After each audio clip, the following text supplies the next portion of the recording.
This episode of Metatrex is brought to you by Audible.com, offering more than 180,000 titles for smartphone, tablet, and desktop. To get a free audiobook of your choice and to help Trek FM at the same time, visit audibletrial.com/trekfm.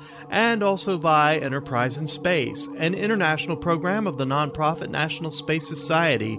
Find out how you can help science and education and become a virtual crew member aboard the NSS Enterprise Orbiter by visiting enterpriseinspace.org. This is Tim Russ, Lieutenant Commander Tuvok on Star Trek Voyager, and you're listening to Trek FM.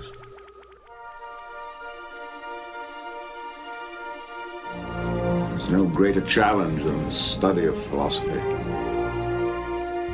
My philosophy is that there is room for all philosophies on this station.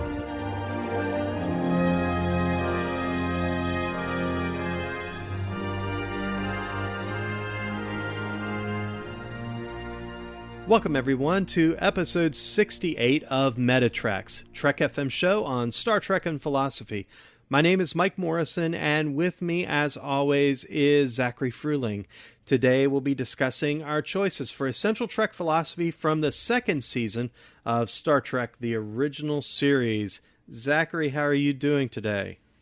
I'm doing great. It feels like ages since we've had a chance to sit down and record together. I know. I'm so excited. We've been talking about this particular podcast for a few weeks now, and we compiled a list of essentials, and I'm excited to hear what's on your list. I know my list is ready to go. This is one of the best seasons, I think, of Star Trek, bar none, and certainly a strong season for the original series. Unlike a lot of the different iterations of Star Trek, the original series' second seasons aren't always real strong. But for Star Trek, the original series, this was a strong season, so I've got to be honest. My list is pretty long, and it was very difficult to whittle down. I did, but I've got 11 episodes here on paper. I'm always surprised when we do these episodes of Essential Trek Philosophy how different it is to think about an entire season of Star Trek as opposed to watching a single episode. I've been watching Star Trek, the original series, my entire life, and of course the other Star Trek series as well.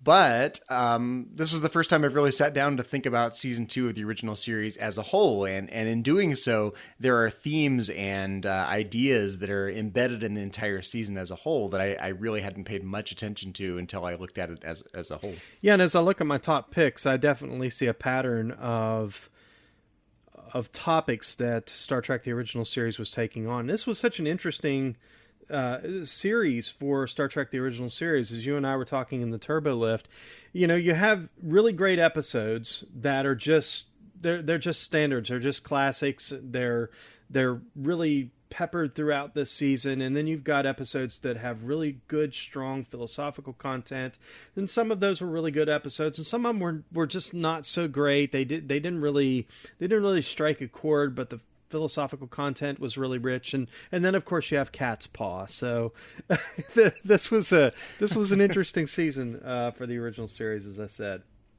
I was really struck in watching this season how much the theme dwells on human nature, and not just human nature in a narrow sense, but human nature in a grand historical sense. We've got ties to ancient Greece and the Roman Empire and future human evolution and the 1930s. Exactly, the 1930s, and we get Nazis on top of everything. Yes.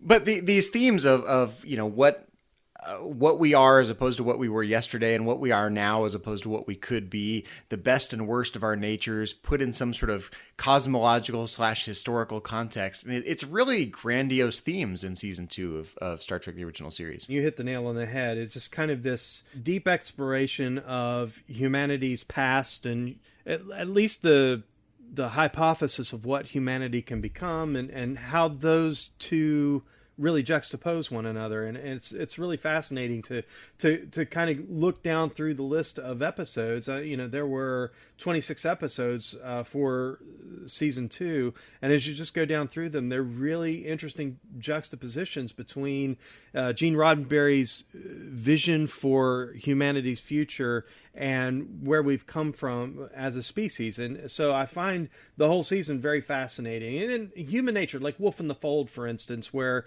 and it's not on my list, but Wolf in the Fold is one of those episodes right smack in the middle of the season, and we're looking at, man's more carnal nature, lust and murder, and we're exploring whether or not, Scotty could be capable of murder, and he's trying to, trying to defend himself against these charges. And so it's just really fascinating how this season kind of does this. It juxtaposes, what we are and what we were and what we can actually become. I think Gene Roddenberry's a genius, and that genius is on full display here in season 2 of the original series.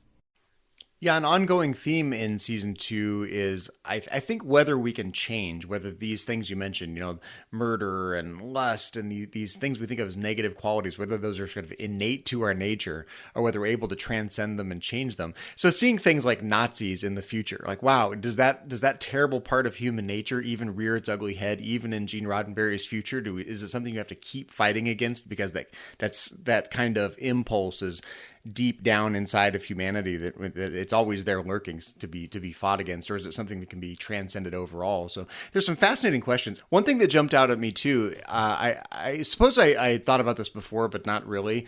It was interesting to see the iterative development of some of these core ideas that we think of as very Star Trek ideas. Ideas like the Prime Directive really get developed and fleshed out from episode to episode inside season 2. And here it's hard to remind ourselves that these were new ideas at the time when these episodes first aired, right? The Prime Directive had to be developed and sort of its nuances had to be fleshed out. And we see that happening here in real time inside season 2 of TOS. I think it's really easy, Zachary, to forget just how original the original series is and how inventive it is in the way that it told stories. I mean, we look at it in terms of production value. It's, it's cheesy. They got the, the wooden sets and the Christmas lights, and we look at that and we go, hey, don't forget Cat's Paw. Don't forget. That's a pretty convincing giant cat. Almost as convincing as a giant green hand, but that's another story for another time.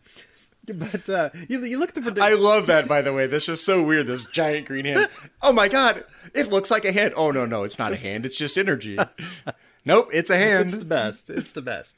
But you look at that production value and you compare it certainly with, the newer iterations, Next Generation, and all the way to Enterprise. And it's easy to forget just how ingenious and inventive the writing was. I said Gene Roddenberry was a genius, but quite frankly, the writing crew for the original series and in particular the second season, I think really deserve our hats off, because you got to remember this is 1967, 68, 69. They're taking concepts that you would have never seen on science fiction television back then. I mean, think about it. You had your Buck Rogers, you had your Lost in Space, you had your Flash Gordons. You had science fiction programming, but it was all very generic. It was all, very static in the way that they told stories. But Star Trek comes along and you've got science fiction. You have this futuristic, warp-capable starship and a Greek god. You have a warp-capable starship and you've got gladiators. And you have this warp-capable starship and you've got thugs from the 1930s with Tommy guns. I mean, it's genius the way that they were able to tell truly good science fiction stories and really draw on things that were familiar to everyone in a 1960s television audience. What's interesting to me is the way in which my own attitude towards those ideas and concepts and portrayals inside these episodes has changed over time. I remember actively fast forwarding and skipping over some of these episodes, like Star Trek and Greek gods, like, oh my God, this is too cheesy. Star Trek and Roman gladiators, that's too cheesy. Star Trek and Nazis, oh my God, we're off the rails, too cheesy. And for a long time, that was my attitude. I really kind of avoided those. But now, in retrospect, later in life, I find those incredibly relatable, because those are just explicit ties to our own history, our own experience, our own cultural memory. And I just find them interesting now in a way that I didn't. I found them cheesy when I was younger, and now I've almost embraced the cheesiness as a way of getting at things that really matter. So Zachary, as a reminder for our listeners, our Essential Trek philosophy works like this. You and I have compiled lists of episodes that we feel are excellent episodes to watch based on their philosophical content. We haven't shared our lists with one another, so your list is a surprise to me, and mine will be a surprise to you. We may have items on our lists that match up, and we may differ on some things. Something else I should mention is that we do this generally about every 4 episodes. We'll cover a season of Star Trek. So now we're covering season 2 of the original series. We'll come around, we'll hit season 2 of Enterprise, and then we'll go backwards from there to Voyager and then to DS9. And eventually we'll make our way through every season of Star Trek, highlighting the essentials based on their philosophical content. We should say as well that when we do one of these episodes of Essential Trek Philosophy, we're not trying to focus on any particular philosophical issue in depth. What we're really trying to do is give an overview of the entire season of Star Trek, one season at a time, and hit the highlights. Which episode should you go to, and what are the main topics and issues that are discussed in those episodes, directly or indirectly. So as you look at an entire season, if you're looking for philosophically rich episodes, you can come to us. We'll point you in the right direction. And I will say to our listeners, if you go to the Babel Conference, our listeners only discussion group, and find the show thread, we've had some excellent discussions on our Essential Trek philosophies, and even gotten some pitches on episodes that other listeners have really enjoyed based on their philosophical content. So keep the discussion going. Tell us what picks you would have chosen for season 2. Someone always says, well, what about this episode, Zachary? And what about that episode, Mike? And that's great. We want to hear what your favorites were. What philosophical themes in this season jumped out to you? So just find the show thread on the Babel Conference and join the conversation. Well, I do think there's an irreducible amount of subjectivity to this. There are the episodes and topics and philosophical issues that I happen to find interesting in general, the ones I happen to find interesting the week we're preparing for these episodes, and that will change over time. My list is going to be different from your list, which would be different from our listeners' lists, and we don't have the final word on this, right? This is just our current thoughts on the most interesting, philosophically rich episodes of Star Trek kind of in the moment. So, Zachary, I whittled my list down to 3 picks and 3 honorable mentions. And then I have a total list of 11, but you didn't whittle your list down. I was going to say, are you Vulcan? You're so disciplined. I was totally unable to do this. And I think over time, as we've done these episodes of Essential Trek Philosophy, I find it harder and harder and harder to whittle down my list. So I actually have a fairly long list, 10 or 11 episodes, that we're not going to say a whole lot about each episode, but I didn't want to leave any of them out because I think they're all really interesting and important. Yeah, we want to fly through these. I'll just say to our listeners up front, we're gonna try to move through these quickly because we don't want to keep you. We love talking about Star Trek, but we don't want to keep you on here for 2 hours. So don't give me any of these rules. 3 episodes, 5 episodes. The man is keeping me down. Okay, so my first pick is actually the very beginning of the season, Amok Time. Why, you might ask? That's exactly what I'm thinking, because honestly, Amok Time wasn't on my list at all. Not because it isn't a great episode. I like throwing you for a loop, and I didn't put it on my list for a very deep reason. I put it on my list because of the juxtaposition of logic and emotion in the character Spock. And insofar as Spock is maybe a metaphor for ourselves, Vulcans in general are a metaphor for ourselves, the inner struggle between reason and our deeper, more animalistic drives, I think is a struggle that philosophers like to ignore. Frankly, psychologists like to spend lots of time on it, but philosophers, I think, tend to ignore it. And I think this episode is basically making the claim that no matter how rational you are, you have these deeper animalistic drives and urges. For Vulcans, they surface every 7 years during Ponfar. But for the rest of us, I think that's actually more of a daily battle than we like to admit, especially philosophically. I think philosophers tend to not focus on that. We like to think of ourselves as disembodied, rationalistic thinkers.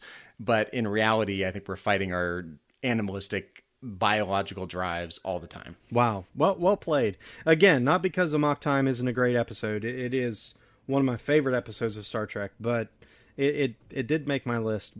But that is an excellent explanation for why it belongs on an essentials list. So Zachary, my first pick is Metamorphosis.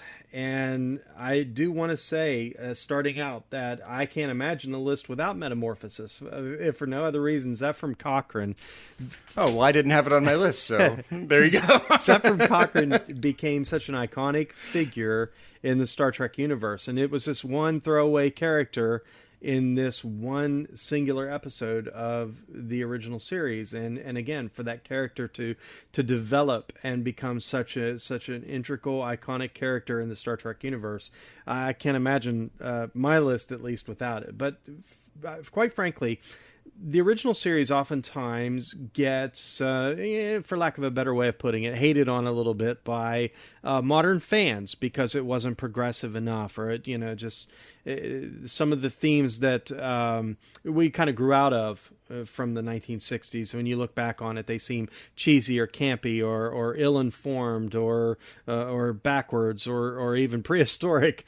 But quite frankly, Metamorphosis is an episode that I think is just as relevant today as it was in the 1960s when it first aired. And it really deals with this idea of love. What is love, and who can love, and who can love whom? And right there it is, right here in this episode of Star Trek. So, in Metamorphosis, the crew is pulled down to the planet, and they find Ephraim Cochrane, who went missing, and we find out that he is being cared for by a protector, a nurturer, and this alien entity, which is a gaseous cloud, is in love with him.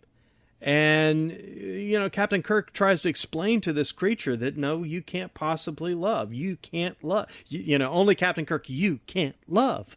But we find out that this creature does love Ephraim Cochrane. And they've got a diplomat, and she dies, and the creature gives up its immortality to take on a mortal form. I think there's a really beautiful allegory in there. The theologian in me has to recognize that there's a beautiful allegory in there that is, very much like the story of Christ, who loved and took on, bodily form to demonstrate, to fulfill that love for us. And then again, I have to look at, our modern think of this idea of love and who can love whom, and I have to just stop and go, wow, this is just as relevant today as it was in the 1960s. See, a little known fact about this episode is that it was actually based off of a recently discovered manuscript, a missing chapter from Plato's Symposium. You're serious? No, I'm just kidding. No, I'm not serious. I'm like, he's dead serious. But what's interesting, though, is especially in English, we have this problem. Whenever you mention love, you've got a problem that we use the word in many different senses. Yes. And so philosophically, what you want to do is to kind of dive in and start making distinctions. This kind of love, that kind of love. And the ancient Greeks had a much better vocabulary for talking about this. They had agape and phileo and a bunch of other types of very love, specific. Erotic love and friendly Eros, love, yes. and familial love. Right, exactly. And in our language, insofar as we just have a smaller vocabulary with this, makes it hard to talk about love philosophically. You have to go, well, by love, I mean blah, blah, blah, blah, blah, blah, blah. And it's actually just, I think, easier to have that discussion in ancient languages than what we have now. Indeed. So this wasn't on your list. It was not. Wow, we're off to a really interesting start because your first pick was not on mine. My first pick was not on yours. So, Zachary, what's next on the list? Okay, next on my list, in no particular order, is A Private Little War.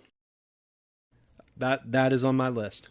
I'm curious why it's on your list. I find in this episode a really fascinating juxtaposition and almost a playful attempt to take different concepts and juxtapose them and see how they play off of one another.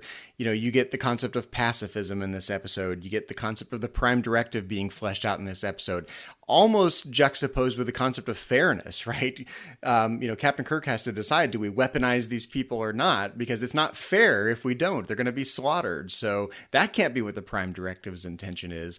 And so, this intuition towards fairness balanced with the pacifistic view of the society that we see in this episode, combined with the prime directive, makes for a really interesting, very Star Trek-y morality play. I really like the way that it balances the prime directive and pacifism and we really don't have this concept of the Prime Directive at least fleshed out in the way that it's fleshed out here in this episode. I can't imagine taking this episode out of the Star Trek universe, because we honestly wouldn't have the Prime Directive as we know it today. I think this episode we can point back and say Private Little War, that's when we really got what became the modern concept of the Prime Directive, come right out of this episode. And I have to say also that you have to remember where the original series came from in terms of the time. This is late 1960s. We are very involved in a very unpopular war, the Vietnam War. And there are actually a few episodes in Star Trek that I really feel have some commentary. Some are a little bit more obvious than others, but there's definitely some commentary in A Private Little War, I think, that points directly to the Vietnam War. There's another episode that's on my list that also shares that distinction, at least as far as I can tell. And so, again, we're living in times where it seems like we're repeating history to some degree, and I find the themes of A Private Little War just as relevant today as they were in February of 1968 when this first aired. Honestly, I would like to hear what Tony and Duncan have to say over on Trek FM's newest podcast, Primitive Culture, a Star Trek History and Culture podcast about this episode. They are much more, honestly, more historically informed than I am. Whenever we delve into actual history, I go, oh yeah, I have to remind myself what's going on at the time and what was going on in history. It's just not my focus. It's not where I am quite interested in it, but it's not where my knowledge base is. And I would love to hear their take on the way in which the Vietnam War is related to what was going on in this episode of Star Trek. That's something that I can talk about kind of in the abstract, but I can't flesh out in detail. Yeah, indeed. And so Duncan Barrett, who we know is a faithful listener, and Duncan, we thank you for being such a fan of Metatreks, and not only listening, but Duncan's been with us here on the podcast a couple of times, and now has his own show, and congratulations on that. So, Duncan, you've just been called out. I'd love to hear your thoughts. I feel like we midwifed Duncan into being a podcaster. But you heard it here. We have thrown down the Metatreks challenge over to Primitive Culture to talk about this episode. Primitive Culture. We would like to hear more about this, because I definitely see some commentary in A Private Little War that I think is commentary as it relates to the Vietnam War that I think is just as relevant again today, as we are really involved here in the United States and literally around the world. I think every informed nation in the world understands the things that are at stake in the Middle East and in Korea, and so we've got history kind of repeating itself to some degree. So again, these themes I think are just as relevant today as they were in 1968. I guess I should have said something like "throw down the batleth" or "throw down the disruptor," rather than "throw down the gauntlet." Well, which is it, Zachary? Are you throwing down the disruptor or the batleth? I'm more of a batleth wielder. Going bloody hand to hand. And let's face it, this episode gave us the Mugato or the Gumato, depends on which school you're from. Are you from Script School, or are you from the DeForest Kelley mispronouncing it school? I always go with DeForest Kelley. One of the most fun creatures in the Star Trek universe. So, Zachary, A Private Little War was on my list as well, and I mentioned a moment ago that there were a couple of episodes that I thought bore some commentary in one form or another, in more obvious ways in some episodes than others. My other episode that is on my list that I think has some of those themes is the Omega Glory. Is on my list. Wow, that's another one that is not on my list. Again, we're dealing with the Prime Directive. We're dealing with pacifism. We're dealing with a lot of the same themes, but we have, Captain Kirk, who comes across the Exeter, and Captain Tracy. Captain Tracy is violating the Prime Directive. There's conflict, and he's inserted himself into this war between the Yangs and the Calms, and the sharks. It's like West Side Story, it's like Star Trek West Side Story, but the sharks are going to have their way tonight. I knew I wasn't going to get out of this without you singing something. It's like Alpha Quadrant story here, but yeah, so you have a lot of these commentaries and themes that I think are directly related and directed towards the Vietnam War. And again, this is March 1968. The Vietnam War is becoming increasingly unpopular. This is about the time when you're really seeing an upswing in protests against the Vietnam War. It's hotly debated.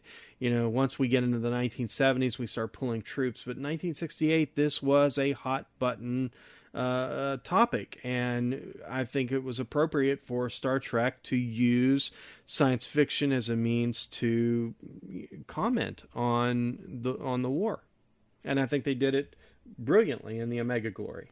Do you think the fact that an episode like this and the episode that we mentioned a second ago, A Private Little War, do you think the fact that those are topical for the 1960s, does that sort of help or hinder Star Trek's longevity?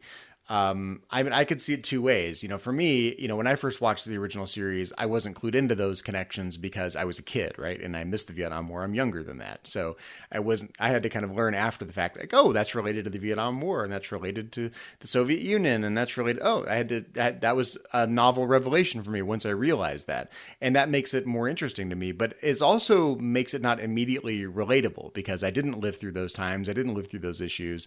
And I can see connections to today's issues for sure, like we've talked about.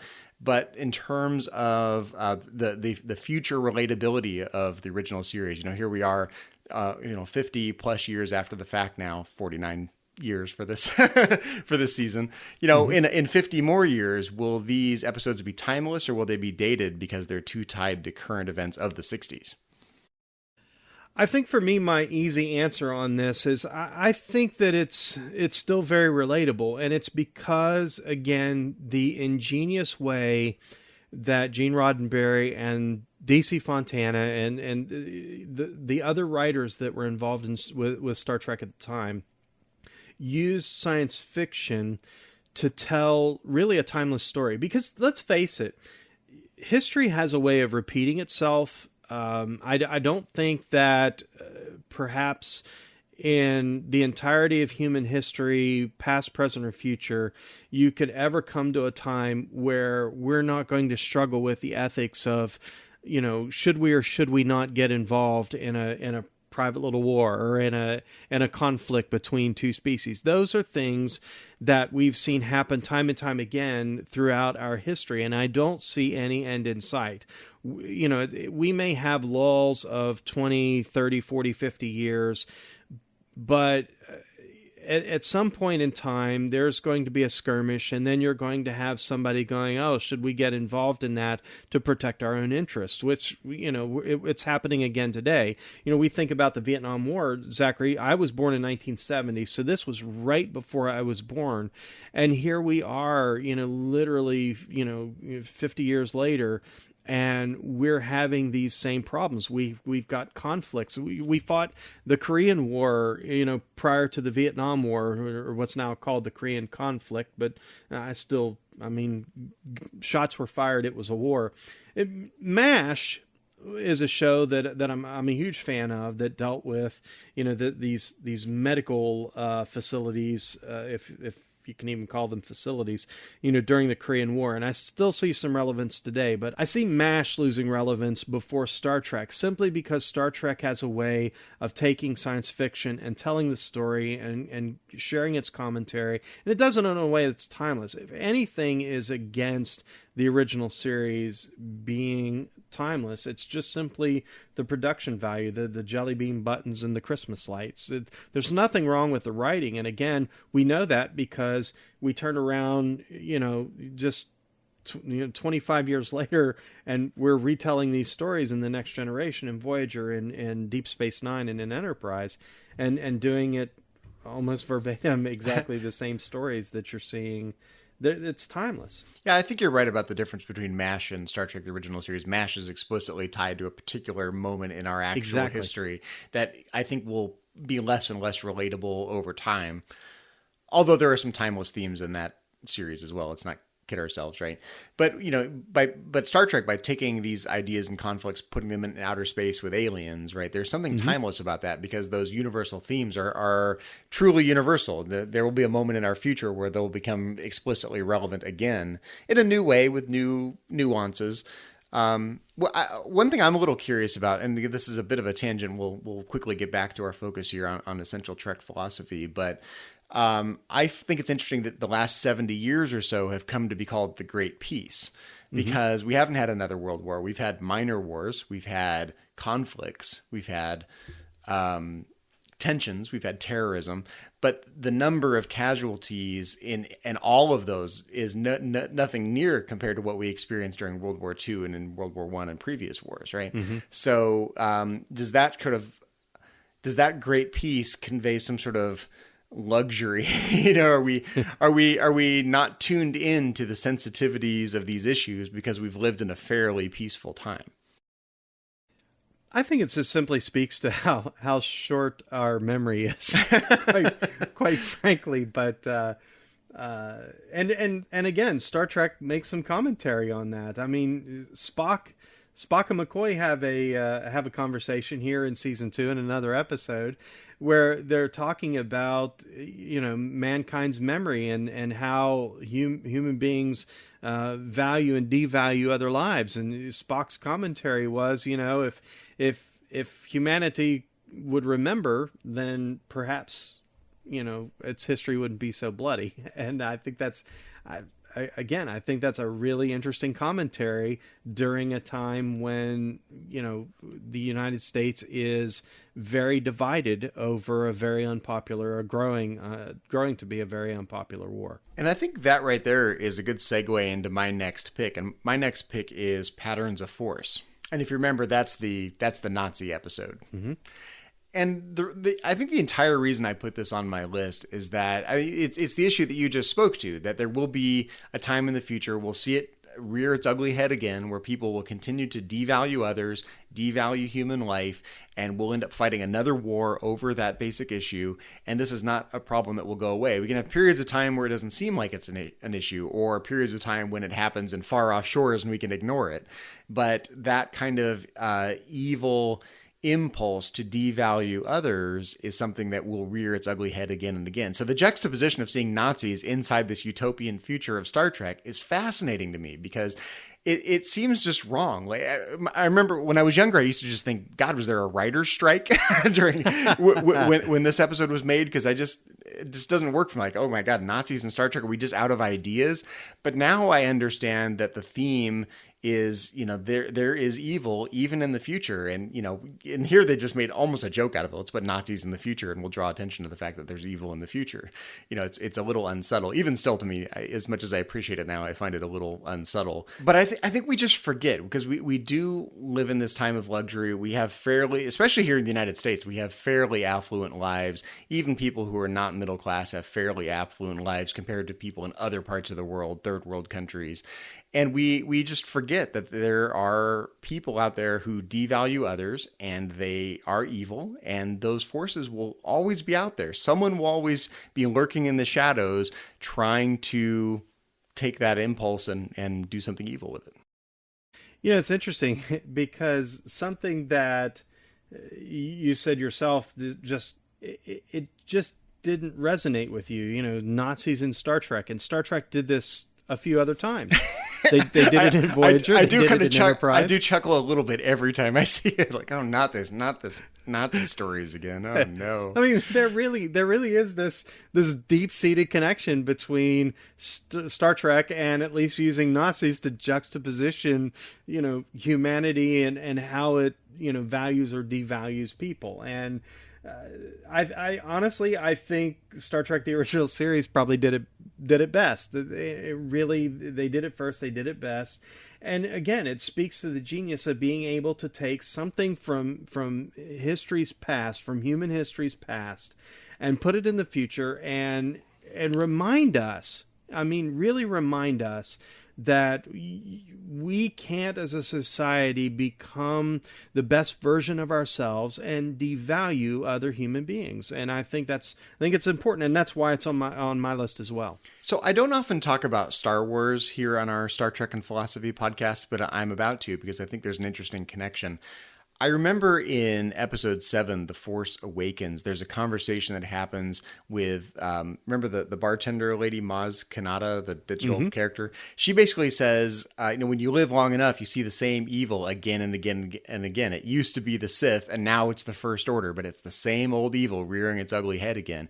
I think it literally is that simple, that the same evils will continue to surface again and again in new guises and new forms with different personalities and different nuances, but it's really the same old evil. And even in Gene Roddenberry's future, we can see again and again that within the Federation, outside the Federation, in Starfleet, outside of Starfleet, humans or aliens, there's always someone to take the same old evil and bring it into the future.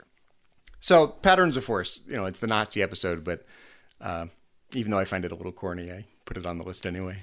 It's on my list as well. And I don't consider it that corny. I think there's a certain level of genius there to be able to take something that's so recognizable from our own history, put it out in space, and draw attention to it once again. In a way, the ridiculousness of it actually helps make the point, because when you take something that is objectively and morally ridiculous, whether it's prejudice, whether it's devaluing others, I think, from an enlightened standpoint, you go, those are ridiculous concepts. Who would view the world that way? And if you take those concepts and those, in this case, historical stereotypes, for lack of a better word, put them in outer space, it looks even more ridiculous.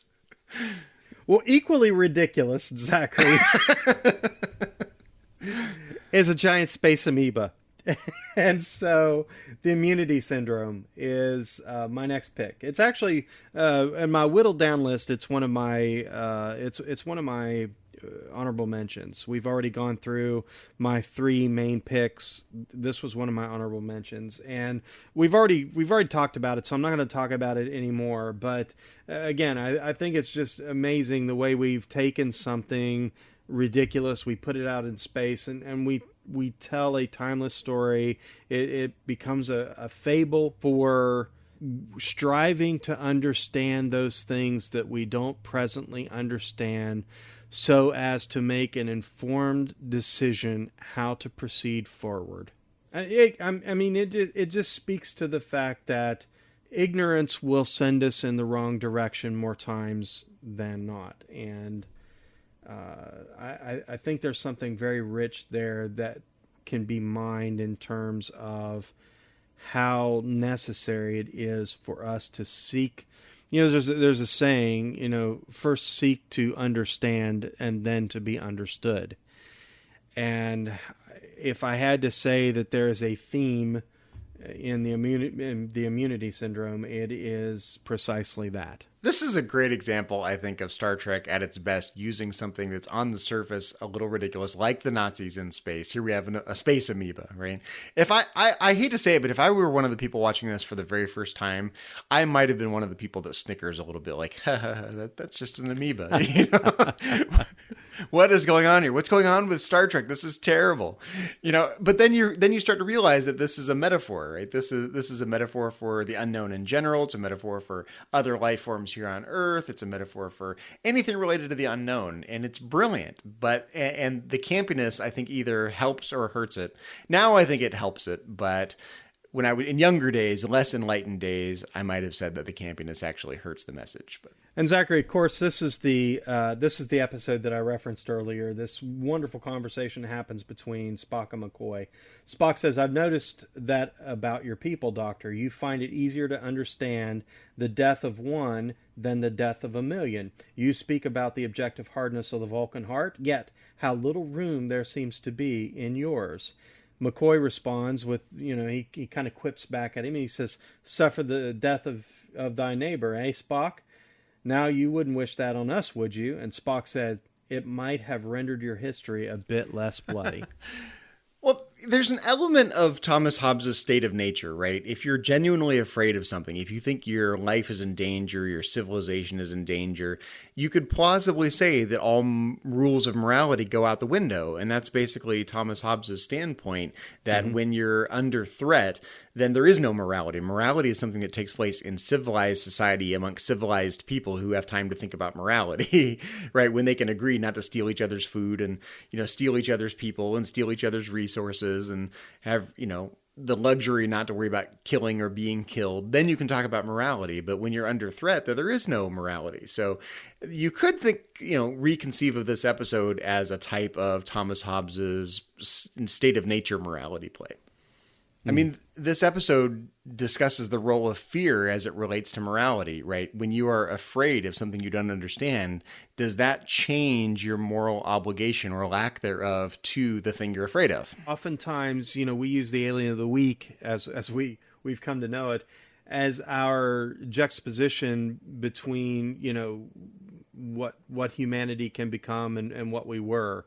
And we use these creatures, these aliens, it's kind of funny. We laugh. We got lava rocks. We got giant space hands and, an amoeba in space. And here in season 2 of the original series, I mean, think about this, an amoeba in space that sucks the energy out of everything. It's fascinating to say that because I compare that with something in Star Trek: The Next Generation. Remember the space baby with, I'm trying to remember the name of the episode with Dr. Leah Brahms and the space baby is suckling energy from the Enterprise's fusion reactor. That's something they protect, they nurture it, they mother it, they kind of nursemaid it into a healthy existence. But in the original series, it's like, okay, yes, you have an amoeba in space or you have a planet killer. It's not like they try to mother it. They essentially try to destroy it. Well, that's James Kirk for you. Kirk often just tried to destroy what he didn't understand. And can't you picture Captain Kirk giving this impassioned speech? Midwifery is our business.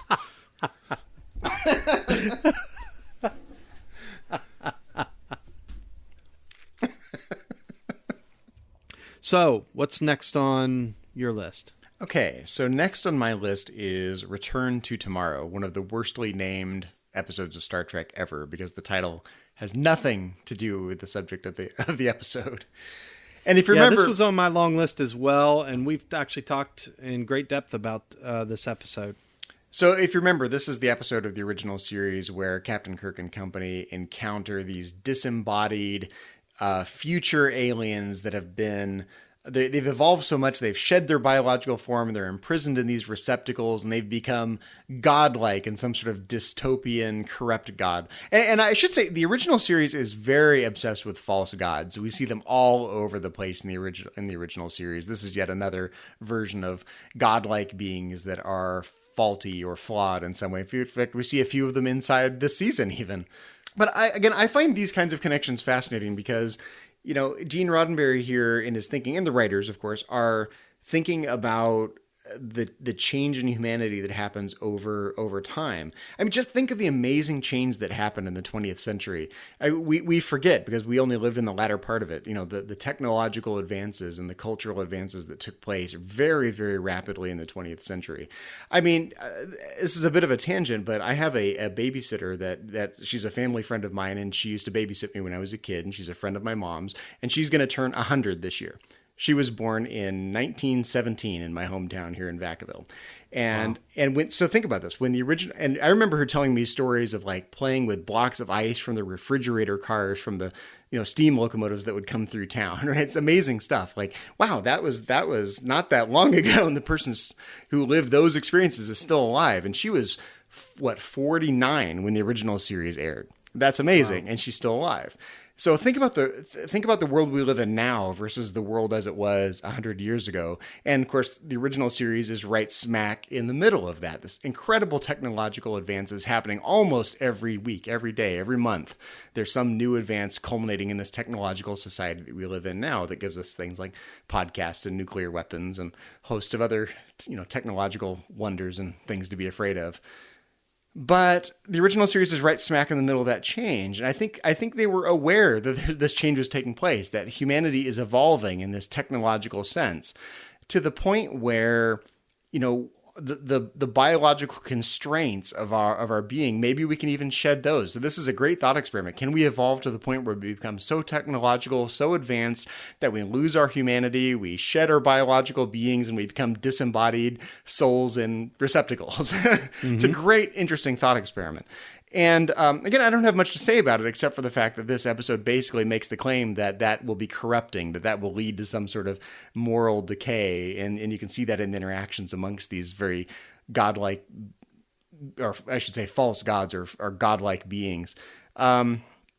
And I think the juxtaposition is really interesting. Star Trek is progressive. It's technologically progressive. It's socially progressive.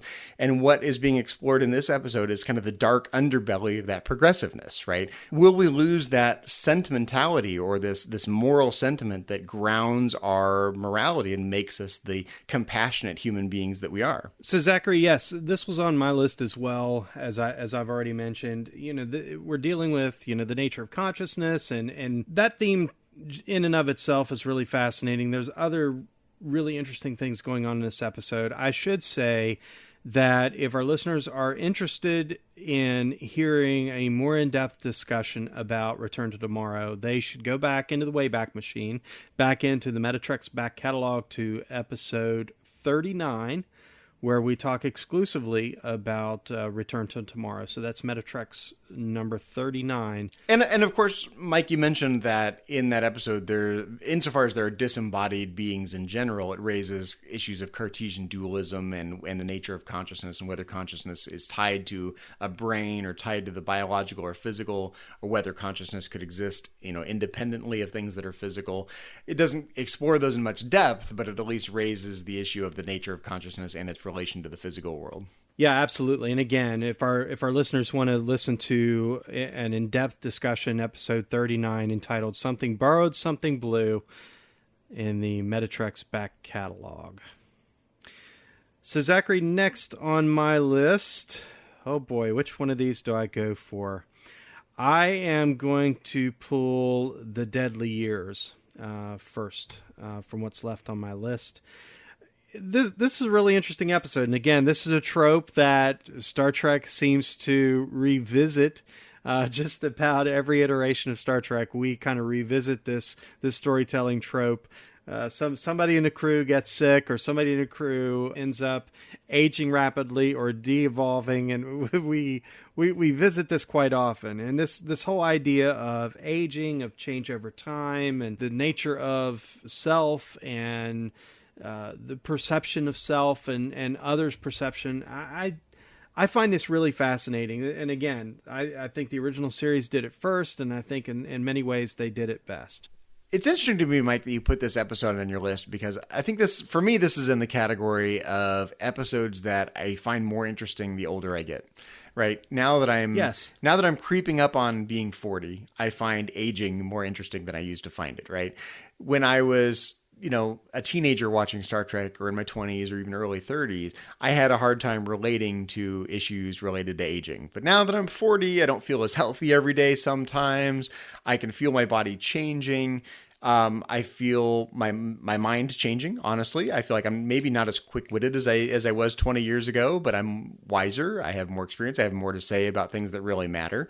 And there's a phenomenology to aging that, again, I think doesn't get a lot of press in mainstream philosophy, right? If you're a phenomenologist, then you might be interested in issues related to aging. If you're study gerontology, you're interested in aging. But, day to day, we don't think about it very much. And I find that other people relate to me differently at different ages. I find I view myself differently at different ages. And I just think the phenomenology of that is very interesting, and it doesn't get a lot of press in philosophy. And why shouldn't it? This is about humanity and our nature of ourselves, and me at 18 is different from me at 40. It's going to be different from me at age 70 if I make it that long, knock on wood. But why shouldn't that factor into our view of who we are and the type of being that we are, insofar as philosophy is trying to give an account of who we are as beings? If we're not these Cartesian abstract dualists, not related to, disembodied consciousness, not related to our body in some way. If our consciousness is intimately tied up with the biological being that we are, then why shouldn't age play into how we view ourselves and the type of being that we are philosophically? Yeah, and I think that's one of the things that really resonates with me. And again, when I was younger, this episode probably wasn't as important to me as it is now. But Zachary, the way we're characterizing it, we're like 2 steps from the grave, man. I'm not that old yet. Don't bury me before I'm gone.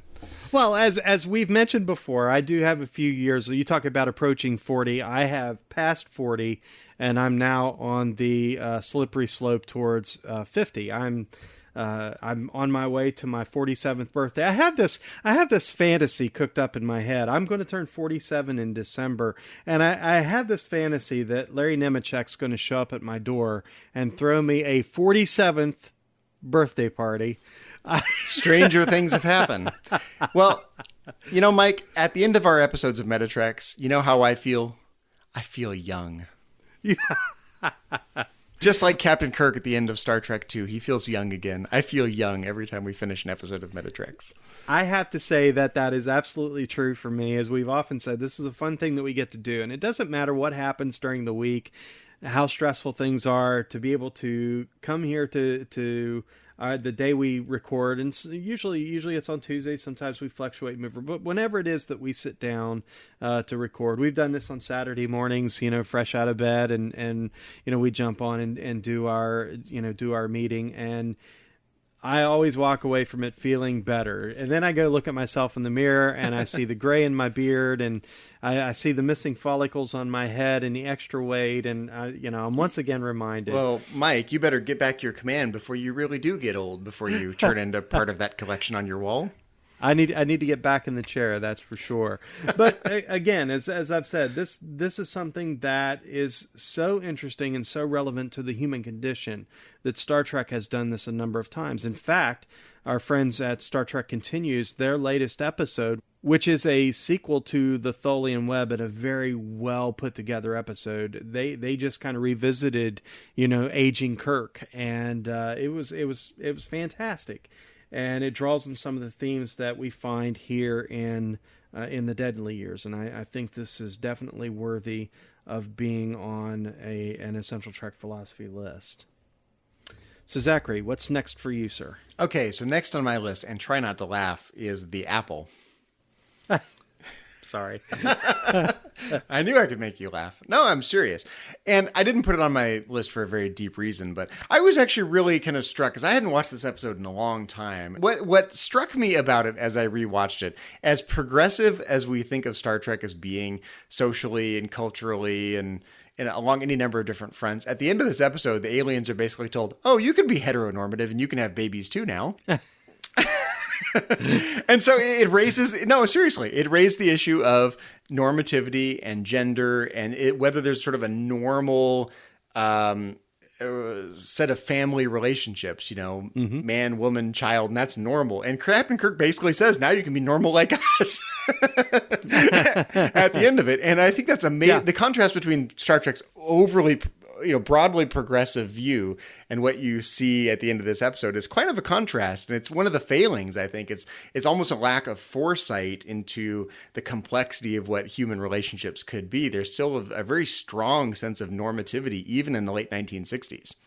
Zachary, you made a pretty good case for it. I would have never put the apple on my list, but that's really interesting and something I probably wouldn't have given a great deal of thought to had you not mentioned that. That's an excellent argument. Like all these episodes that I see in season 2 of the original series, these issues aren't explored in depth. So if you're looking for an in-depth analysis of gender relations, you're not going to get it inside that episode. Absolutely not. But what you can do, it does raise the issue of like, wow, even in the 23rd century, in outer space, in the future, with all of Star Trek's progressiveness, there's still a sense of normativity. So what does that mean for us and our sense of what's normal and what's not? What does that mean for future evolution? What does that mean for the complexity of human relationships and personal identity and gender identity? These are just complex issues. So, Zachary, I'm going to actually tackle 2 episodes here and just kind of squeeze them into one comment, because they both deal with pretty much the same theme. That is the Changeling and the Ultimate Computer. We're dealing with artificial intelligence, and we're doing it, interestingly enough, in 1968 when, this idea of the supercomputer really became something to explore. We're still very young in humanity's technological age in the late 1960s, and we are starting to explore, at least philosophically, this idea of supercomputers. And we realize that back then, a supercomputer didn't have the computing power that my desktop computer has that's sitting here on my desk. And they fit in massive, rooms that were, had the same square footage basically as, a modern American home. So that didn't stop us from asking some really interesting and hard questions. And we know these episodes as Captain Kirk versus the computer. These two stories are very, very similar in that we have artificial intelligence run amok and Captain Kirk has to outsmart it. And we kind of, wave a hand to that, and we pass over it, we gloss over it, and we move on. But what we miss is a really interesting and still very relevant discussion, exploration of artificial intelligence and what our responsibility is and how are we going to handle that? What are we going to do with that? How far should we allow it to evolve and so forth and so on? There's this really deep philosophical discussion in both of these episodes that if we just think of it in terms of Kirk versus a computer and wave a hand and forget about it, we really miss out on. And these themes we re-explore in great depth in Star Trek The Next Generation, especially, in those episodes that are directly tied to Data. These are really groundbreaking and really landmark episodes. So The Ultimate Computer was on my list as well, and if I were rearranging my list in terms of priority, like which episodes are most philosophically rich, which I didn't do, I just put mine in somewhat arbitrary, maybe even chronological order, I would have put Ultimate Computer at the near, if not at the top, near the top of the list. And that's because I find it interesting on multiple levels. There's kind of the sociology of technological innovation, insofar as there are supercomputers now on the scene in the 1960s and into the 70s and 80s. Is that something that leads us to technological progressiveness, or is that something that's going to turn into the Terminator and is going to, assimilate us, or the Borg, right? So there's this latent technophobia inside Star Trek that, yes, technology solves problems. It gives you replicators, it gives you starships, it gives you all these tools that you can use to improve the human condition. And yet, when you invent a supercomputer, it could take over the Enterprise. Right? So that's the danger in developing technology. So I think that the sociology of that, how people perceive technology, is really interesting. There's also the historicity of it. The fact that this episode was conceived in the late 1960s before computers had become miniaturized is fascinating. So if there's a supercomputer, of course it's going to be a room-sized supercomputer, even in the 23rd century, right? Because they can't conceive of personal computers or pocket calculators or all of these things that we take for granted now, smartphones and miniaturized everything. That was only a gleam in someone's eye, to the point where it wasn't even a plausible concept in the 23rd century. The most in the 23rd century, they had phasers and communicators, right? They didn't have small personal devices like we think of them now, except for maybe Lieutenant Uhura's, Bluetooth. So, the kind of lack of foresight in terms of the technological trend, they really kind of missed as much as Star Trek hit the mark in terms of technological innovation, they missed the mark in a lot of ways too. And I think this episode is a great example of Star Trek kind of missing the mark about what computers would be. So that's two levels of this episode being interesting: the sociological perception of technology, the historical situatedness of when this episode was conceived and how technology was. The progression of technology was predicted in this episode and kind of failed in this episode. But the deeper philosophical issue is, what are the limits of technology? Can we develop a computer that becomes self-aware, that becomes conscious? We can have this really interesting deep discussion about whether consciousness can be simulated, whether a computer could be complex enough and emulate what goes on in an organic being's brain to the point where that being is genuinely sentient and genuinely conscious. And again, this episode doesn't really delve into those issues very much, but I think that's the most interesting philosophical aspect of that technological innovation. Can we develop technology that really does become sentient to the point where we need to take it into account morally? Do we need to talk about the rights of sentient computers before we turn them off, right? That's not something that was an issue 100 years ago, that now that's an issue. It was an issue, starting to be an issue in the late 1960s. And for us, it's very much an issue as computers get smarter and smarter. I think the issue will always be, are they merely simulating awareness and consciousness, or have they genuinely become sentient, conscious beings themselves? Right. And, the other thing that I think is really important, this idea of, a computer replacing human beings, a human being. I mean, I go to the grocery store, and my checkout person has been replaced by, a self-service scanner. Oh yeah, I hate that, by the way. Yeah, I hate that. I sound old. I hate that.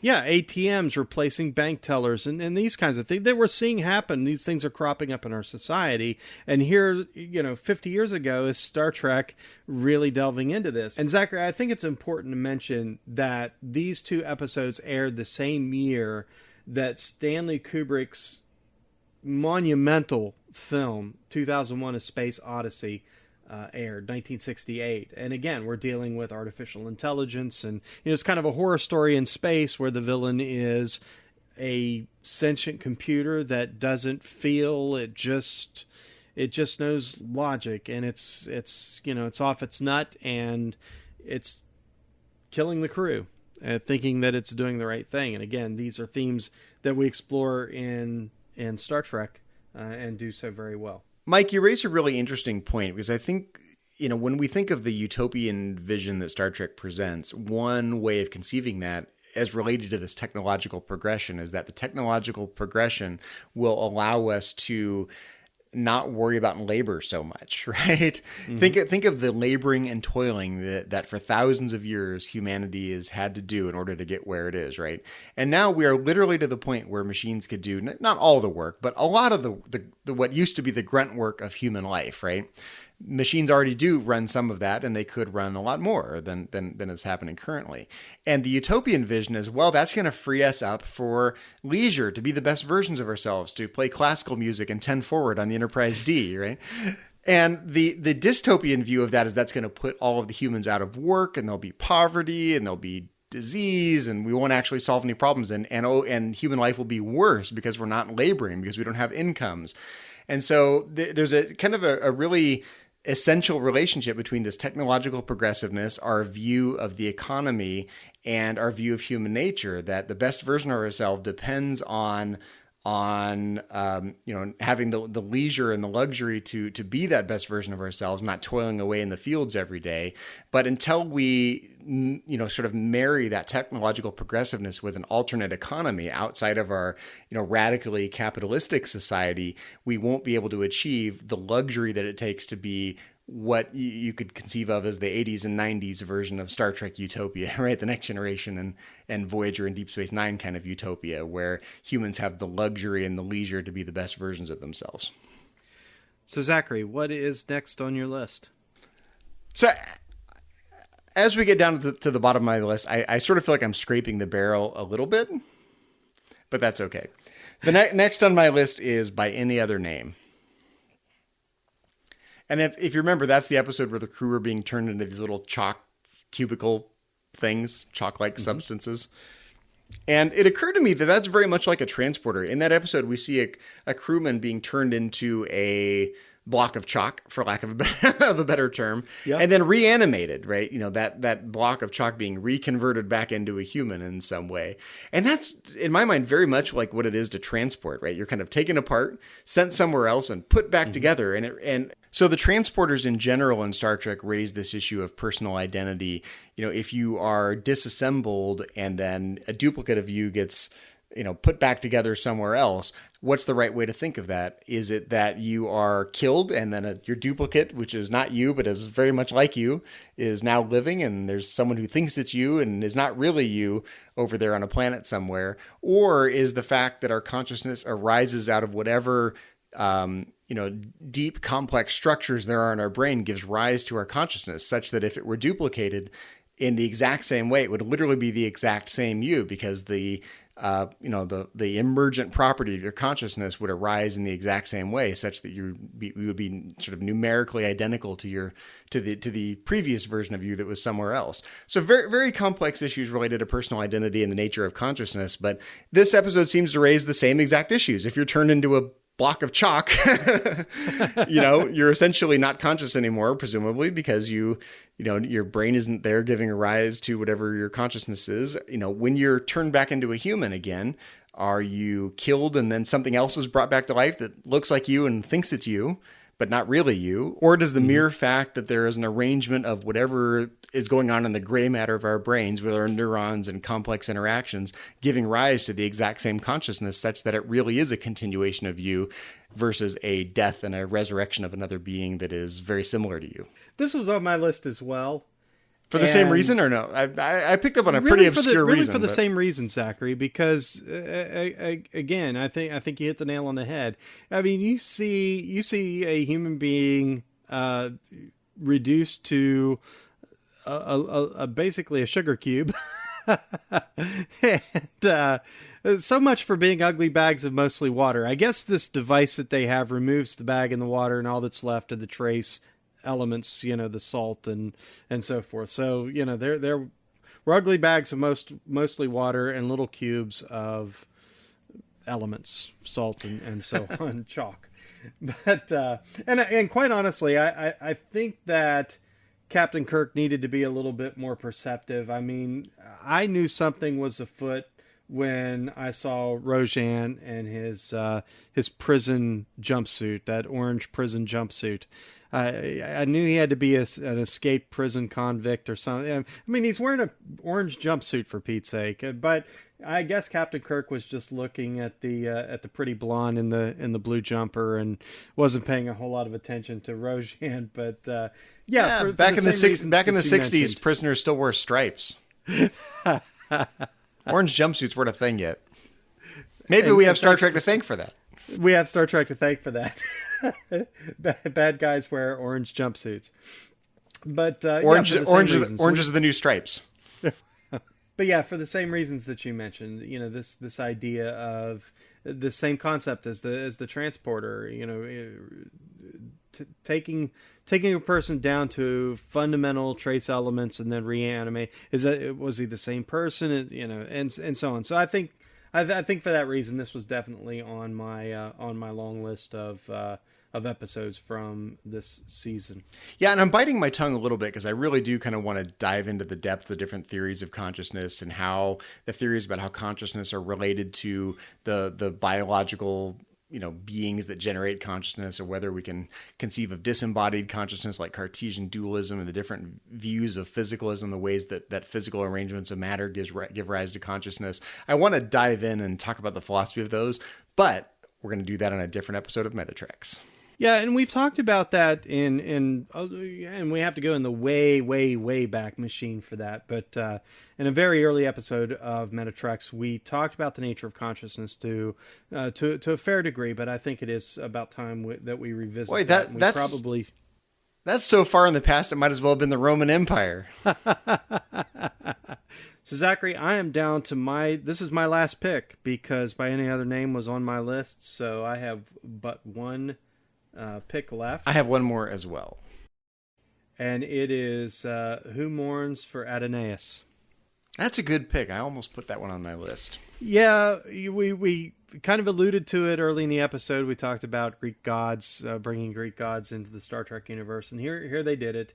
I think this is really interesting. It's it's science versus religion. It's something that became very typical of the original series, and to a lesser degree even in Star Trek The Next Generation. It was this kind of deconstruction of deity, and Star Trek did this. We have Apollo who has summoned the crew to come and to worship him, and Captain Kirk smells a rat, and by the end of the episode we've exposed Apollo for what he is, and that is a false god, and he's just an alien with strengths and weaknesses, and I find it interesting because it is that science versus religion. What the nature of our religious fixations, and I find it fascinating. I don't think you'll find a clearer example in all of Star Trek of it's a little microcosm of Gene Roddenberry's view of the progressiveness of human nature. Right? Mm-hmm. In this episode, you basically get Captain Kirk saying, we used to need you and we used to fear you, but that was a long time ago and we've evolved and we don't need you and we don't fear you anymore. And that speaks to the heart of Gene Roddenberry's view of human cultural evolution. Yes. Yeah, and I mean, that's well said, and that's you just about quoted that verbatim, Zachary. If you would have done it with a little bit of flair. Take that, Alzheimer's disease. I mean, Captain Kirk says, mankind has no need for gods. We find the one, and he says, we find the one adequate. Which I find fascinating that was added in there. That probably was done by the censors. Almost in certainly. The 1960s. It conflicts too much with everything else that's said in the episode. It's just not consistent with the overall view that's presented. Yes. I love the way Chekhov has one of my favorite lines. He says, I've never met a god before. Well, I think you could rightly ask, and I think, you're a theist. I'm a theist on a good day. Mm-hmm. So I think you can rightly ask, I mean, is this part of the episode, right? Kurt basically says, now we have one God. We used to have many like you. And, I don't think that's the focus of the episode. And I don't think that I don't think that reflects the view of the episode. I don't think that reflects Gene Roddenberry's view. I think you're right. That's absolutely the censors adding a line in. But you could plausibly ask, well, if we're skeptical of polytheism, why be any less skeptical of monotheism? What exactly is the difference? Why is that any better than the fables and fictions and mythology we used to tell? And I think there's something valid about that question. Again, you did such a good job quoting Captain Kirk's exact quote. He said, "We've outgrown you.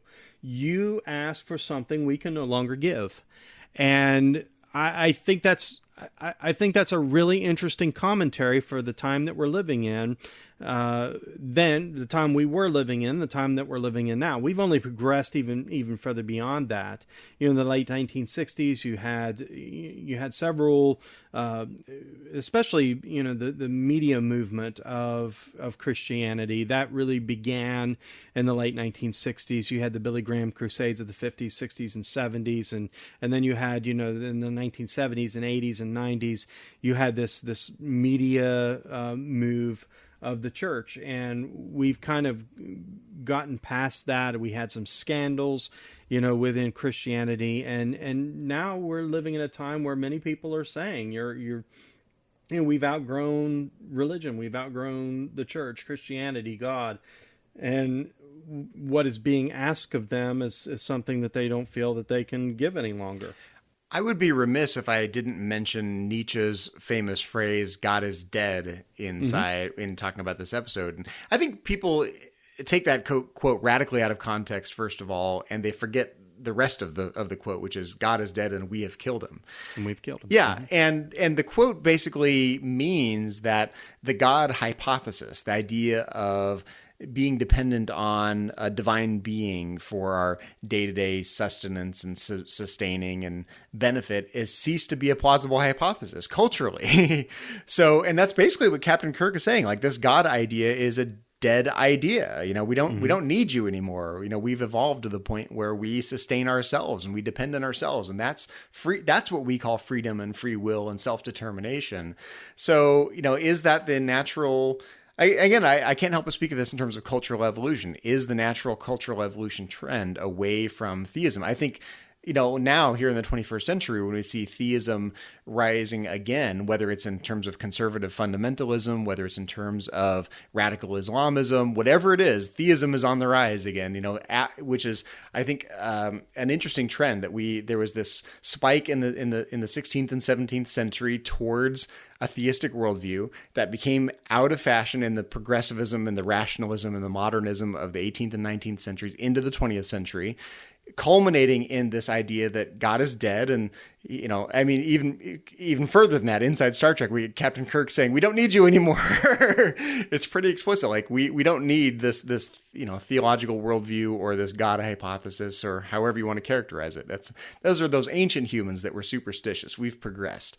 Now we're seeing a return to theism in various ways. And I think that itself is counter to Gene Roddenberry's view. I think he really did think that there would be a very linear progression away from outdated fables that in his mind were oppressive. And that, in casting off religion, we're casting off the shackles of oppression to be sort of radically self-determining, autonomous, fully developed human beings. The Bible chronicles 4,000 years of human history, at least through the eyes of the Jewish people. And what I find really fascinating, very, very interesting, throughout the chronicles of human history and God's involvement, God's selection and involvement in this world that we live in human history, I think it's interesting that it seems that over time we see a rise and fall of human interest in God. We see that throughout the Old Testament as the Jewish people gain interest and lose interest in God. They fall away and something happens and they come back to God and everything's great for a while and then they fall away. So they chronicled this over 4,000 years. And we had the 400 silent years between Malachi and Matthew from the New Testament, Old Testament prophet Malachi. And then there were 400 years of silence. And then all of a sudden, Jesus arrives on the scene and proclaims the kingdom. And then, we have very, very good records of the last 2,000 years of church history. And again, I think what you see, and you laid it out so well, Zachary, this kind of up and down sort of pattern in terms of humanity's interest in a deity and theism. And I think you're right. I think, theism is kind of on the rise right now.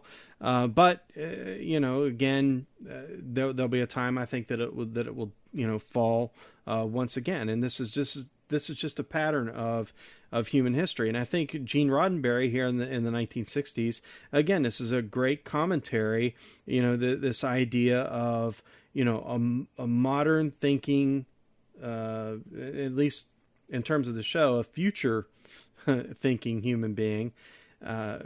Reasoning and rationing and finding no need for a deity. And I think it's interesting. I think it's still relevant. And again, I keep saying that it's still relevant, but it is. I mean, it just is. Star Trek, the original series here in season 2, these are themes that are just timeless and they're going to continue to be relevant, I think, for another 50 years. I do want to spend just a little more time dwelling on this because, again, just like you can take multiple perspectives on other issues we've talked about here, I think you can take different perspectives. You can take the sociological perspective here in our historical situatedness. What is the perception of religion in general? Is it on the rise? Is it not on the rise? Is it plausible? Is it not plausible? Is it valuable? Is it corrupting? You can ask all these interesting sociological questions.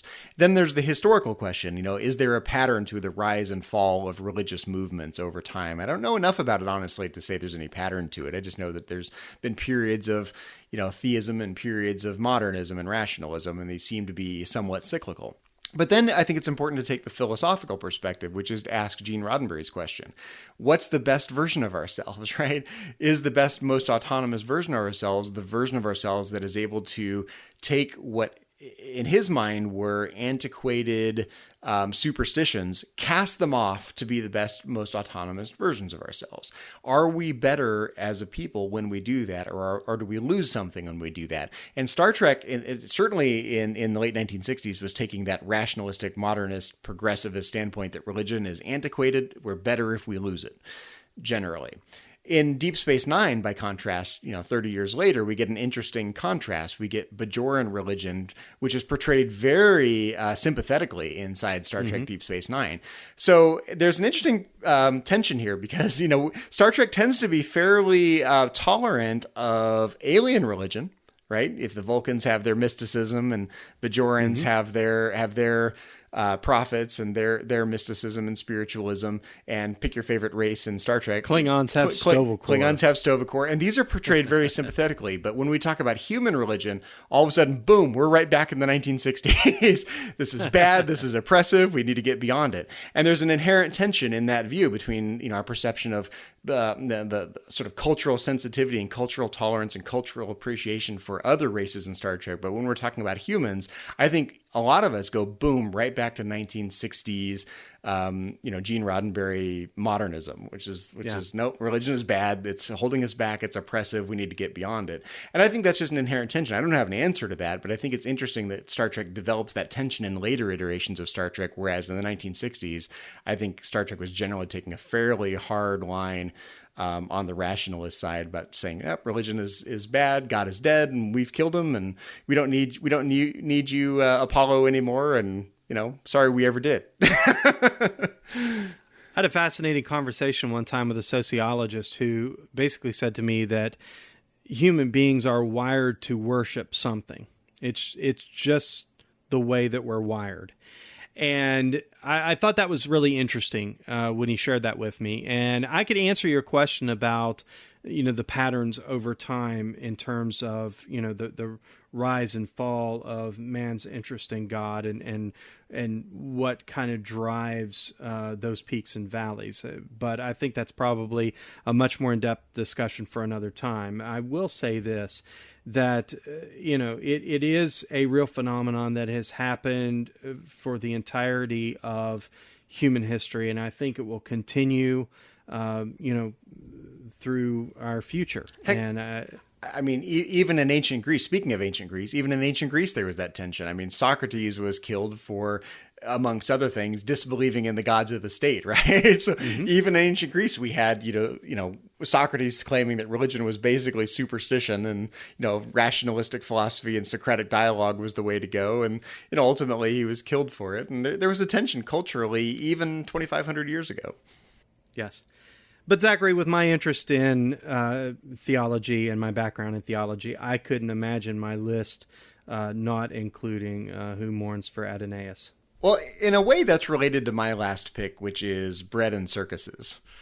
And I didn't put it on my list for any really deep reason other than I find the idea of a Roman Empire that never fell fascinating. Because first of all, we think we've evolved so much. Ancient Rome, a long time ago, you look at the moral failings of Roman Empire. You look at the moral failing of Roman emperors and such, and we go, oh God, we're so much better than they were. And then you take the Roman Empire and you put it in space. And then you realize, hey, maybe we haven't evolved as much as we think we have. We look, especially look at the politics that are going on now, and you sort of go, wow, we are Rome in the future. And we forget that sometimes because we think we've evolved. And I think this is the dichotomy between the view of ourselves that you see in Who Mourns for Adonais, this progressive rationalist view of ourselves, contrasted with the Roman Empire in space, contrasted with what we see in the world around us today. And it sure looks a lot like we are, in fact, future Romans living in the future today. Yeah. And that's sad in a way, because we haven't really progressed as far as we'd like to think we have.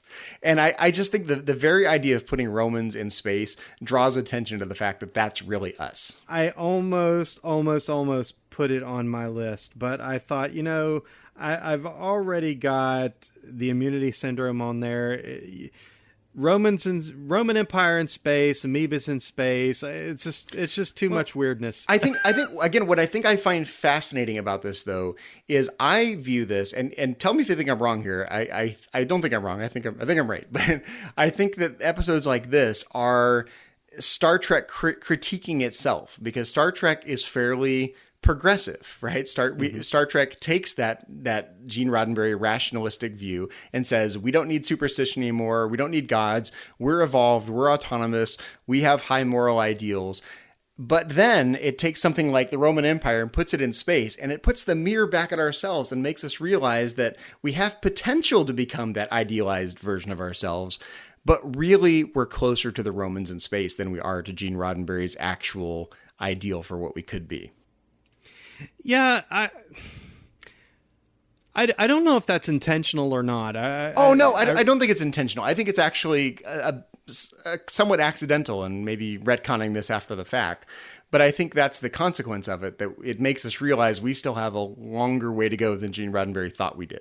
We've been looking at all these original series episodes. I mean, I've got 14 episodes between your list and my list. We matched up on a few. There were some on your list that weren't on mine, and this always happens. But at the end of the day, we've got 14 episodes. Zachary, that's that's more than half of the season. And it's difficult not to look at the original series and view it in any other way than kind of this hermeneutical way of asking this question: what did it mean then, and what does it mean to us now?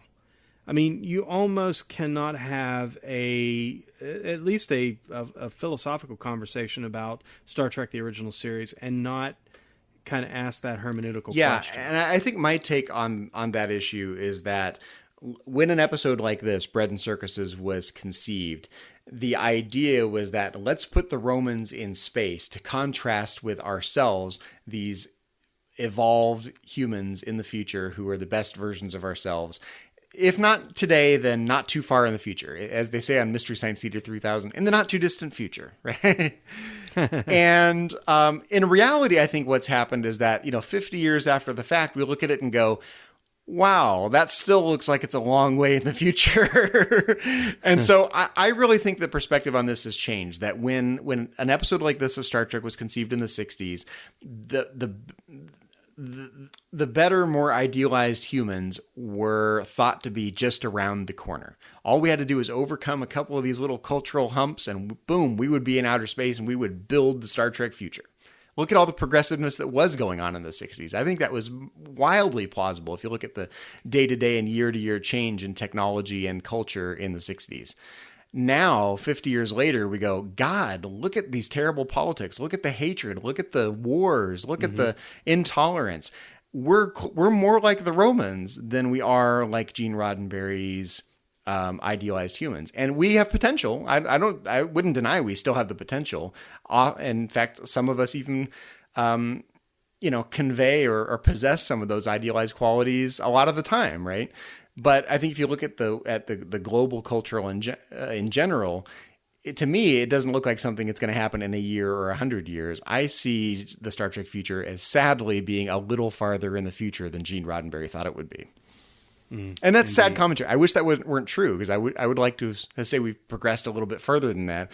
But if you look at specific issues, like, whether it's race relations or gender relations or political relations, there are progress on any number of different fronts. And then there's failings on any number of different fronts. But it's complex, and I don't think it's as linear or as simple or as near in the future as Gene Roddenberry thought 50 years ago. I have to agree. One thing that I'm very surprised about is that there are no tribbles on our list anywhere. I know, but there's nothing of interest in that episode philosophically. No tribbles. Well, to recap, Zachary, our essential Trek philosophy list. We have Amok Time, Metamorphosis, A Private Little War, The Omega Glory, Patterns of Force, The Immunity Syndrome, Return to Tomorrow, The Deadly Years, The Apple, The Changeling, The Ultimate Computer, By Any Other Name, Who Mourns for Adonais, and Bread and Circuses. And that, listeners, is Essential Trek Philosophy from the original series, Season 2. See, and you thought we were going to get away with just talking about 3 or 5 episodes. This season's too good. Well, it's been fun talking about Essential Trek Philosophy from Star Trek The Original Series Season 2. But this isn't the only thing we've been discussing on the network, so here's a quick look at some of the other things you may have missed elsewhere on Trek.fm. Previously on Trek.fm, The Ready Room. It's interesting how they're doing the casting, but I think it would be nice to actually have 2 ships involved, because one thing that I feel Star Trek has long suffered from, even with Deep Space Nine, which did try to break out of it a bit, is that small world syndrome. Standard Orbit. And then they kept calling me. They said, oh, okay, what do you want your writer's credit to read? I said, oh, I wanted to read William Stape, whatever, and Stape. And I wanted to put my initial in there, whatever, McMillan. So she's like, okay, whatever. And then I remember once they called and I said, could it read story by? And they're like, no, because that's a different level of pay. And I have to pay you a lot more. And it's like, no, I'm sorry. So that was a little naivete, a little bit, The Orb. This is another thing that we're seeing all over the world, but this whole idea that just because something is hard, we should avoid it. But that is absolutely untrue. I mean, just look at your life, look at my life, I look at anybody's life, and the things where people have learned the most have been the hard things. To the journey! Yeah, she's like, trust me, Tuvok, I can control it. And Tuvok, last time you said you could control it, you almost melted my brain. It was an accident, I promise. And this time, she doesn't almost melt his brain, so she's definitely grown as a person. Warp 5. I don't know. I mean, based on, after watching Enterprise, Cisco, it went Cisco, Picard, Janeway, yeah, that's all the captains. There was this one guy named Kirk? Yeah. I just realized that. So it went Cisco, Kirk, Picard, Where did you and then find Janeway. this guy, Floyd? Yeah. And that's what else is happening on Trek.fm. Check out these shows and join the conversation about your favorite corner of the Star Trek universe and beyond. You'll find us wherever you get your podcasts. If you're an Apple user, be sure to hit the subscribe button in Apple Podcasts on the iPhone, iPad, or Apple TV, or the desktop iTunes app to get the latest episodes as soon as they are published. And please leave us a star rating and a written review. If you're not an Apple user, we've got you covered as well. You can find our shows on Google Play Music, Stitcher, TuneIn, Spreaker, SoundCloud, Windows Phone, in most third-party apps, and you can stream and download the MP3 file from our website or grab the RSS link. Well, we'd love to hear your thoughts on today's show, and there are many ways that you can do that. The best place to join in the larger conversation is in the Babel Conference, our listeners-only discussion group on Facebook. Just type Babel, that's B-A-B-E-L, into the search field on Facebook, and it should come right up. If you'd like to send us an email, you can use the form on our website at trek.fm/contact. Choose Send to a Show and select Metatreks. That will come right to us. You can also find the network on Twitter at TrekFM and on Facebook at facebook.com/TrekFM. Well, speaking of contact information, Mike, when you're not fighting for your life on the planet Vulcan, where can our listeners find you on the interwebs and around the Trek FM network? Well, Zachary, when I'm not trying to appease my pawn far, our listeners can find me on Facebook. That's where I'm most active, certainly around the Babel Conference. I'd love to talk Star Trek and philosophy with you there. I'm also on Twitter. My Twitter handle is @CMichael1701. I'm occasionally on Instagram, CMichael1701. You can also check out my blog, where I talk about my efforts to publish my novel and a little bit about life. That is cmichael1701.wordpress.com. And Zachary, when you're not reducing people to little cubes of chalk, where can our listeners find you around Trek FM and around the interwebs? For some reason, that makes me want to play a game of billiards. Like, polish up my cue stick and let's play a game of pool. Well, that was my science officer. Well, you can find me elsewhere on Trek.fm as co-host of To the Journey, Trek FM's podcast dedicated to everything Star Trek Voyager, along with my two co-hosts there, Suzanne Williamson and Kay Shaw. You can find me in the Babel Conference if you want to talk about Star Trek and philosophy with me there. And you can find me on Twitter. My handle is just my name, @Zachary Fruhling. That's Zachary, Z-A-C-H-A-R-Y, Fruhling, F-R-U-H-L-I-N-G. Well, if you'd like to help us keep all of our shows coming to you each week, you can become a patron of the network through Patreon. Visit patreon.com/TrekFM. That's patreon.com/TrekFM to get all the details. Perks include early access to episodes, exclusive content, producer credits, and more, available through our special patrons website, Patron Zone. It requires a great deal of money to produce, host, and distribute these shows each month. We really appreciate any support you can give us, and we hope you'll join the team. Again, you'll find all the details at patreon.com/TrekFM. We'd also like to take a moment to acknowledge the rest of the Metatreks team from around the network. Specifically, we'd like to thank C. Brian Jones, founder and publisher of Trek.fm, and the least chalky individual I know. Our executive producers, Matthew Rushing and Kenneth Tripp. Aaron Harvey, our art director, Richard Marquez, our production manager, and Brandon Shea Mutala, our Patreon manager.